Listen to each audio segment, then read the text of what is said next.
پہلے جناب علی جنوجو صاحب آئے، محمد خان جنوجو صاحب، پھر جناب علی ایک اور بچہ جمہور آیا جسے ظفر اللہ جمالی کہتے ہیں، اور جو دوسرے جو بچے جمہورے تھے وہ آتے رہے، وہ آزاد حیثیت کے اندر بظاہر آتے رہے، لیکن در حقیقت ان کے پیچھے جن کا ہاتھ تھا، جو ان کو چلانے والے تھے، وہ اس اسٹوری کو بریک ہونے کے بعد منظر عام پر صاف نظر آ رہے ہیں، کیونکہ اس وقت جو بچہ جمہورہ حکومت کر رہا ہے وہ بھی انہی کے کندھوں پر پروان چڑھ کر جناب علی اقتدار کی منزل تک پہنچا ہے، جبکہ اس کے پاس نہ کوئی پلان تھا، نہ کوئی پلاننگ تھی، نہ ہی کوئی ایسی مضبوط ترین ٹیم تھی جو ملک کی معیشت کو چلا سکے۔ دعویٰ تو 200 سے زیادہ معاشی ماہرین کا تھا کہ ہمارے ساتھ ہیں، لیکن وہ سب کچھ آپ کے سامنے نظر آ رہا ہے کہ 2 سال کے عرصے کے اندر جو ہے وہ کیا کچھ اس نے ڈیلیور کیا ہے اور آگے کیا کچھ ڈیلیور کر سکتا ہے۔ ہاں، البتہ اب صورتحال جو سامنے نظر آ رہی ہے، جیسا ماضی میں بھی دیکھا ہے کہ ہمارا ہر مقتدر ادارہ، اس کے اندر سابق جنرل، سابق کرنل، اس کا جو ہے وہ ہیڈ ہوتا ہے، چاہے وہ ہمارا پی آئی اے ہو، چاہے وہ ہمارا سول ایویشن اتھارٹی ہو، چاہے وہ ہمارے دوسرے ایسے معتبر ادارے ہوں، پاکستان ٹیلی کمیونیکیشن ہو یا دوسرے ادارے ہوں، ان سب کے جو ذمہ دار ہیں اور جو ان کو ہیڈ کرنے والے ہیں وہ سارے وہ لوگ ہیں جو عسکری اداروں سے وابستہ رہے ہیں، یا سابق ہوں یا موجودہ ہوں۔ تو ان تمام تر صورتحال کے بعد اب جو ملک کے اندر کیفیت پیدا ہو رہی ہے، جو اختیارات سی پیک اتھارٹی کے کو دیے جا رہے ہیں اور جو ان کے ہیڈ کو دیے جا رہے ہیں، وہ اختیارات در حقیقت ایک پاکستان کے اندر باقاعدہ طور پر ڈپٹی پرائم منسٹر کو لانچ کرنے کے اختیارات ہیں۔ تو پاکستان کے اندر اب ڈپٹی پرائم منسٹر بھی آنے والا ہے۔ اگر ان اختیارات پر جو کہ شہباز غرر نے جو ہے وہ اسٹوری بریک کری، اس کے بعد طلعت حسین صاحب نے جو ہے ایک تلک کا ٹیکہ اس کے اوپر لگا دیا، عوام اس کو جناب علی عوام کو ان تمام چیزوں سے روشناس کرا کر۔ تو اس تمام باتوں کے باوجود بھی میں یہ کہتا ہوں کہ اگر ابھی بھی تھوڑی سی ہمارے ان ذمہ داران کے اندر کچھ عنصر باقی ہے اس چیز کا جسے ہم غیرت کہتے ہیں اور جسے ہم ملک کی محبت کہتے ہیں، تو شاید ایسا نہ ہو، لیکن حالات اس طرف نہیں جا رہے، حالات اسی طرف جا رہے ہیں کہ جیسا بتایا گیا ہے کہ جناب علی کہ اب ملک کی باغ دوڑ جو ہے ان لوگوں کے ہی ہاتھ میں جاری ہے کہ جن لوگوں نے ماضی کے اندر پیچھے بیٹھ کر اب جو ہے وہ کلم کلہ سامنے آ کر ڈپٹی پرائم منسٹر کی صورت کے اندر اختیارات لینے۔ اچھا، مزاخیز بات یہ ہے کہ جو اسٹوری بریک ہوئی ہے اس میں جو کچھ لکھا گیا ہے، جو کچھ وہ سامنے آیا ہے، اس میں پرائم منسٹر کے اختیارات کو محدود کر دیا گیا ہے، اور پرائم منسٹر کے اختیارات کو محدود کرنے کا اختیار کس کے پاس ہوگا؟ مزاخیز بات دیکھیے، ڈپٹی پرائم منسٹر کے بعد۔ تو ڈپٹی پرائم منسٹر جو ہوگا، جب پرائم منسٹر کے اختیارات محدود ہو جائیں گے تو اس کے بعد دوسرے وزراء تو سب جو ہے وہ انگلیاں چاٹنے والے رہ جائیں گے نا۔ اب چاہے وہ وفاقی وزیر ہوں، چاہے صوبائی اداروں کے وزیر ہوں، چاہے وہ جو لوگ بھی ہوں، جس طرح سے اسد عمر صاحب نے بتایا جب ان سے سوال کیا گیا کہ جناب علی جو اسٹوری آئی ہے اس کی کیا حقیقت ہے، اور اس میں جناب علی جو پرائم منسٹر کے اختیارات کو جو چیلنج کیا جا رہا ہے، جو ڈیمورل کیا جا رہا ہے، تو اس پر آپ کچھ کہیں گے، تو انہوں نے کہا آپ انتظار کریں، اور جناب علی اس اسٹوری کو انہوں نے ڈینائی نہیں کی۔ جب ڈینائی نہیں کیا اس کا مطلب یہ حقیقت پر مبنی ہے، تو حقیقت تو ایک ہی ہوتی ہے جناب، اور حقیقت یہ ہے اب کہ ریٹائرڈ جنرل عاصم باجوہ صاحب اب ملک کے جو ہے وہ ڈپٹی پرائم منسٹر بنتے نظر آ رہے ہیں، اور جیسا آپ نے پہلے بھی دیکھا ہے ماضی میں کہ ہمارے ملک کے اندر حکومت کے پیرل ایک اور حکومت چلتی نظر آ رہی ہے جو حکومتی اقدامات بھی کرتی ہے اور تمام چیزوں کو سنبھالتی ہے اور تمام بزنس بھی کر رہی ہے، تمام جو حکومت کے کاروبار ہوتے ہیں وہ تمام کاروبار کر رہی ہے، بینک بنے ہوئے ہیں، عسکری بینک بنے ہوئے ہیں، عسکری لیزنگ کمپنی بنی ہوئی ہے، اور LLC بنی ہوئی ہے، اور جناب علی اب جو بڑے بڑے پروجیکٹ جو ہیں وہ ان کے نام پر جناب علی ملک کے اندر بنے ہیں، اور کالج بھی بنے ہوئے ہیں، یونیورسٹیز بھی بنی ہوئی ہیں، ایک باقاعدہ حکومت کے پیرل ایک دوسری حکومت جو ہے مسلسل جو ہے اپنا کردار ادا کرتی چلی آ رہی ہے۔ تو جب اس نے سوچا کہ ہم حکومت کے پیرل چلتے ہم یہاں تک پہنچے، تو اب کیوں نہ ہم باقاعدہ ڈائریکٹلی حکومت میں شامل ہو جائیں، تو عاصم باجوہ صاحب کو چن لیا گیا، اور اب وہ اختیارات ان کو سونپے جائیں گے کہ جس کے بعد پرائم منسٹر بھی جو ہے نا وہ ایک ربر اسٹیمپ کی طرف سے ہو جائے گا، جیسے کہ پارلیمانی نظام کے اندر صدر کی حیثیت جو ہے وہ ایک ربر اسٹیمپ کی ہوتی ہے، اسی طرح اب پرائم منسٹر کی حیثیت بھی جو ہے ایک ربر اسٹیمپ کی ہو جائے گی، سارے اختیارات جو ہے وہ ڈپٹی پرائم منسٹر کے پاس چلے جائیں گے. اور ملک کا جو صورتحال تھی وہ آپ نے دیکھا ہے کہ سوائے عسکری اداروں کے 72 سال کے اندر کوئی بھی ادارہ ملک کے اندر بنے ضرور، بہت اچھے طریقے سے اوپر بھی اٹھے، لیکن اس کے بعد ان کو جو ہے وہ پنپنے نہیں دیا گیا. اس کی کیا وجوہات ہیں، اس کے کیا محرکات ہیں، یہ ساری چیزیں جو ہیں وہ اس وقت ان چیزوں میں جانے کا ٹائم نہیں ہے. ہاں ایک بات ضرور یہاں بتاتا چلوں کہ آپ نے یہ اسٹوری بھی آپ نے سنی، اس سے پہلے بھی ایک اسٹوری بریک ہوئی تھی، اور وہ اسٹوری تھی 4.5 لاکھ ان ملازمین کو تنخواہیں جو پوسٹ آفس کے ذریعے گئی تھی. وہ اسٹوری بھی میدان میں آئی تھی، اس اسٹوری کو بھی منظر سے غائب کر دیا گیا. اور وہ 4.5 لاکھ ملازمین کون تھے؟ وہ عسکری اداروں کے ملازمین تھے، پینشنرز تھے، جن کو جو ہے باقاعدہ حکومت پاکستان جو ہے تنخواہیں دے رہی ہے. وہ کہاں ہیں؟ ان کا کچھ نہیں پتا. ان کی ڈیوٹیاں کہاں لگی ہوئی ہیں؟ گمنام سپاہی، جن کا نام دیا جاتا ہے نا بار بار. کچھ لوگ ہمارے اپنے ویڈیو کے اندر کہتے ہیں گمنام سپاہی، اور قوم کو بیوقوف بنانے کی کوشش کر رہے ہیں. نام تو انہوں نے رکھا ہوا ہے حقیقت کے نام کے اوپر، لیکن قوم کو گمراہ کرنے کی کوشش کرتے ہیں. اور قوم کو گمراہ اس طرح کرتے ہیں کہ ابھی پچھلے دنوں انہوں نے اپنے پروگرام میں بتایا کہ چائنا نے وہ ٹیکنالوجی اختیار کر لی ہے کہ جس ٹیکنالوجی کے ذریعے چائنا جو ہے وہ دنیا بھر کے اندر کسی بھی جگہ پر، اور خاص طور سے پورے امریکہ کو ایک لمحے کے اندر، 1 منٹ کے اندر جو ہے وہ لاک ڈاؤن کر سکتا ہے، اس طرح سے کہ اس کا سارا الیکٹریکل نظام جو ہے وہ جام ہو جائے گا. جو جہاز ہوا میں اڑ رہے ہوں گے وہ بھی جناب علی سرنگو ہو جائیں گے اور سلنڈر زمین پہ گر جائیں گے. 4 دن بعد ایک سٹوری وہ دیتے ہیں جناب کہ جناب علی وہ چائنا نے اب ایسا سپر سونک جہاز بنا لیا ہے کہ جس کی جو امریکہ کے تمام جہازوں سے بہتر ہے، اور اس وقت تمام جہاز جو ہے وہ امریکہ اب اس بات پر جو ہے وہ بڑا پریشان ہے کہ چائنا نے یہ ٹیکنالوجی کہاں سے حاصل کر لی. ارے 2 دن پہلے آپ نے یہ بتایا کہ یہ ٹیکنالوجی حاصل کر لی چائنا نے، کہ اس کے پاس ایسی ٹیکنالوجی آ گئی ہے کہ وہ دنیا کو جام کر سکتا. اور اس ٹیکنالوجی کا تھوڑا بہت استعمال جو انہوں نے بتایا کہ پاکستان نے بھی جو انڈیا کے جو جہاز گرائے تھے اس پر استعمال کیا تھا. ایک محدود پیمانے میں پاکستان بھی اس جو ہے ٹیکنالوجی جس کو کہا جاتا ہے EMP الیکٹرک میگنیٹک پلس استعمال کر کے جناب علی وہ کیا تھا. ایک طرف آپ یہ کہہ رہے ہو تو دوسری طرف آپ یہ بتاتے ہو کہ چائنا نے ایسے جہاز استعمال کر لیے ہیں. تو جب چائنا اتنی بڑی ٹیکنالوجی حاصل کر چکا ہے کہ وہ دنیا کے کسی بھی خطے کے اندر کہیں پر بھی کسی بھی ملک کو کسی وقت بھی الیکٹرانکلی جام کر سکتا ہے، اور آپ نے اس سٹوری میں یہ بھی بتایا کہ اس کے بعد اب کسی میزائل کی کوئی حیثیت نہیں رہی، کسی جہاز کی کوئی حیثیت نہیں رہی، کسی سپر سونک جیٹ کی کوئی حیثیت نہیں رہی. تو یہ ساری باتیں جب آپ بتا رہے ہیں، دوسری طرف آپ یہ بتا رہے ہیں، اس چیزوں کا مقصد سمجھ میں نہیں آتا. تو یہی حال ہمارے ملک کے وطن پاکستان کا ہے کہ ہمارے ملک کے وطن پاکستان میں اس وقت جو کچھ بھی ہو رہا ہے وہ اللہ تبارک و تعالیٰ بہتر جانتا ہے کہ کیا ہو رہا ہے، کہ ہمارا ملک جو ہے وہ اب کس طرف جا رہا ہے. ابھی میں نے 2 دن پہلے دیکھا جناب علی، ہمارے ایک بہت سینئر صحافی جنہیں کے لیے ایک بڑا نام محمود شامی صاحب جناب علی، وہ جناب ٹی وی پر آ کر جناب نیازی نامہ پیش کرتے ہیں. ارے جو شخص اپنی کاسٹ کو آن نہیں کر رہا ہے، خود انہوں نے شامی صاحب نے فرمایا جناب علی کہ عمران نیازی صاحب کے والد اور ان کے دادا کے متعلق انہوں نے ساری چیزیں بتائیں، اور وہ نیازی تھے. اب وہ جب دادا بھی نیازی تھے، والد بھی نیازی تھے، تو یہ شخص خام کیسے ہو گیا؟ جو شخص اپنی کاسٹ کو آن نہیں کر رہا ہو وہ شخص ملک کو کیا ڈیلیور کرے؟ وہ جو بھی کچھ ان کا کردار تھا، ان کے پاس زمینیں جائیدادیں تھی. شامی صاحب سے میری گزارش ہے اگر ان کے پاس کوئی پیپر ہے نا جو جائیدادوں کا انہوں نے بتایا ہے تو ایک آدھ پیپر بھی دکھا دیں لا کے کہ ان کے پاس کتنی بڑی بڑی جائیدادیں تھیں. جو شخص خود یہ کلیم کرتا رہا کہ میرے پاس اپنی ماں کو علاج کرانے کے لیے پیسے نہیں تھے، آپ بتا رہے ہیں کہ ان کے دادا اور باپ کے پاس بڑی جائیدادیں تھیں، تو اب کہاں سچ ہے کہاں جھوٹ ہے؟ تو یہ ہمارے جتنے بھی صحافی بڑے بڑے انکر حضرات بیٹھے ہوئے ہیں، اور جو ملک جس طرف جا رہا ہے، جو حالات ملک کے کریٹ ہوتے چلے جا رہے ہیں، اس میں ہمارے صحافی حضرات کا بھی بڑا اہم کردار رہا ہے کہ انہوں نے بیجا ذاتی پسند اور ناپسند کے حوالے سے، اپنی ذاتی پسند اور ناپسند کے حوالے سے، یا پھر دوسرا جو لوگ کہتے ہیں جو عام میڈیا پہ بات مشہور ہے لفافہ مافیا، یا اس دولت کے چکر کے اندر انہوں نے قوم کو گمراہ کیا ہے. اور اس کا جواب ان سب حضرات کو دینا ہوگا،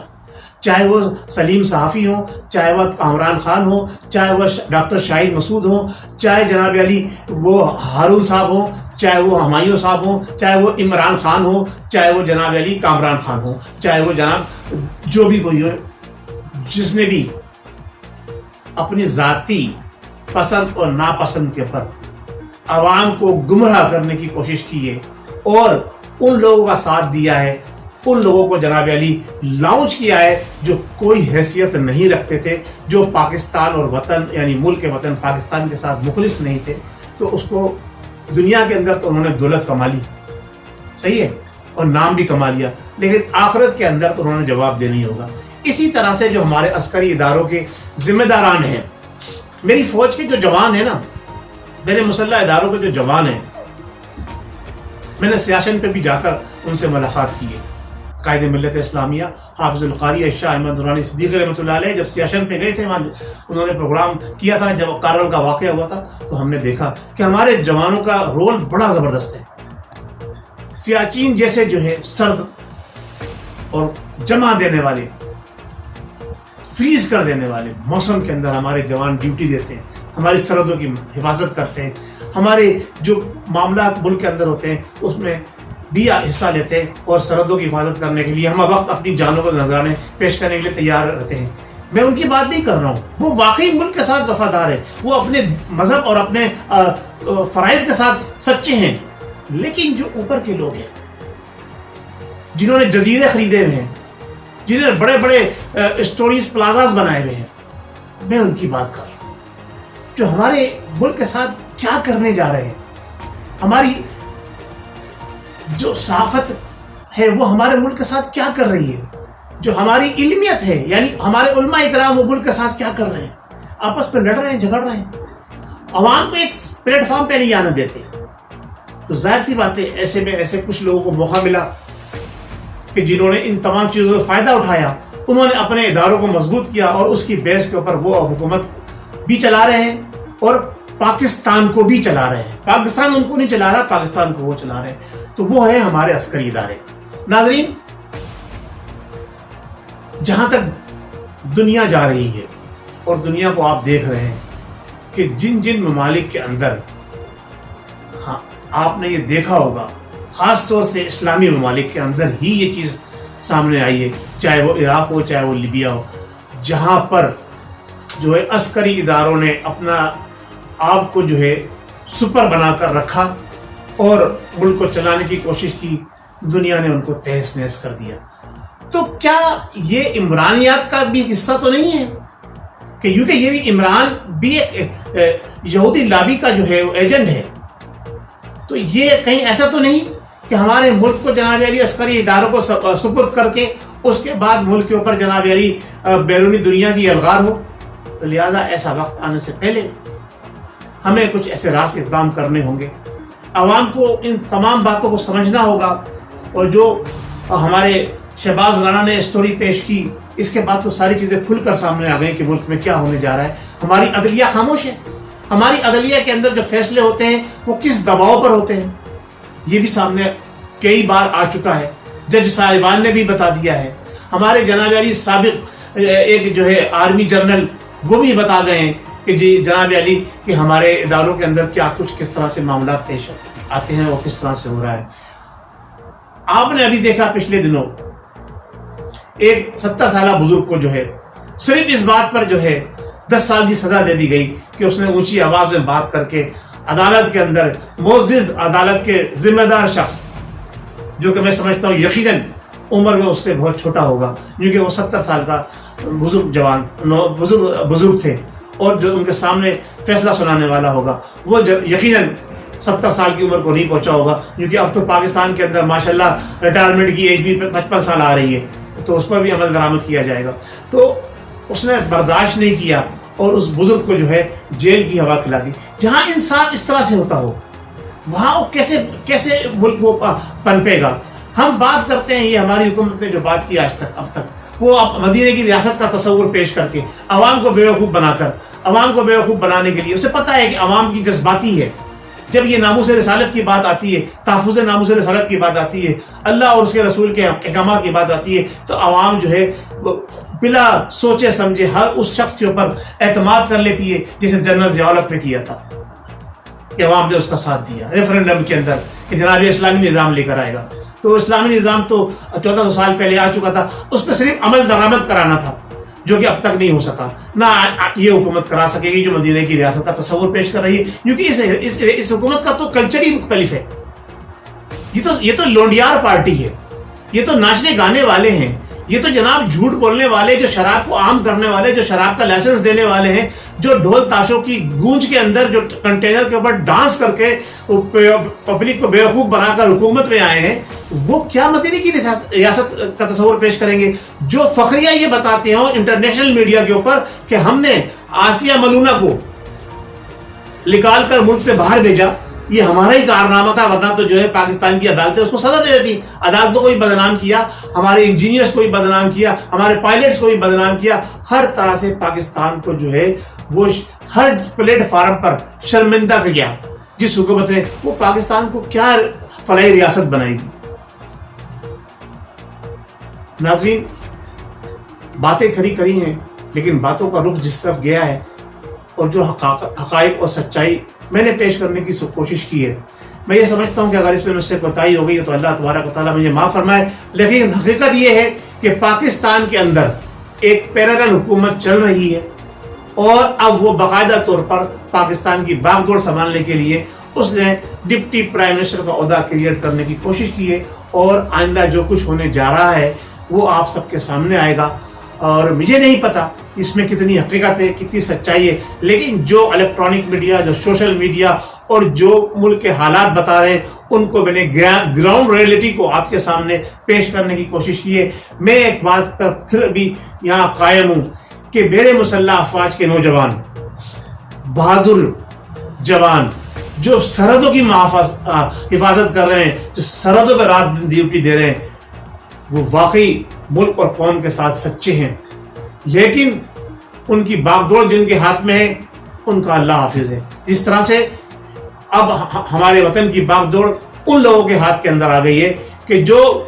بات کرتے ہیں مدینے کی ریاست کی، لیکن کلمہ صحیح سے نہیں پڑھ سکتے، اور لفظ خاتم النبیین محمد مصطفیٰ صلی اللہ تعالیٰ علیہ وسلم کو بھی صحیح تلفظ کے ساتھ ادا نہیں کر سکتے. وہ بات کرتے ہیں مدینے کی ریاست کی، تو وہ کیا ریاست بنائیں گے؟ میرے حساب سے تو یہ موجودہ حکومت جو اس وقت ہے یہ غیر پارلیمانی حکومت ہے، یہ غیر قانونی حکومت ہے، یہ غیر شرعی حکومت ہے. کیوں کہ اس حکومت کے اس ذمہ دار شخص نے جو اس حکومت کو ہیڈ کر رہا ہے حلف پورا نہیں اٹھایا. جب حلف پورا نہیں ہوا، حلف کے پورے الفاظ اس طرح سے ادا نہیں ہوئے جس طرح سے اس حلف نامے میں لکھے گئے تھے، تو جب حلف ہی پورا نہیں ہوا تو وزیر اعظم کا عہدہ اسے کس طرح سے ملا؟ بہت شکریہ. السلام علیکم ورحمۃ اللہ وبرکاتہ.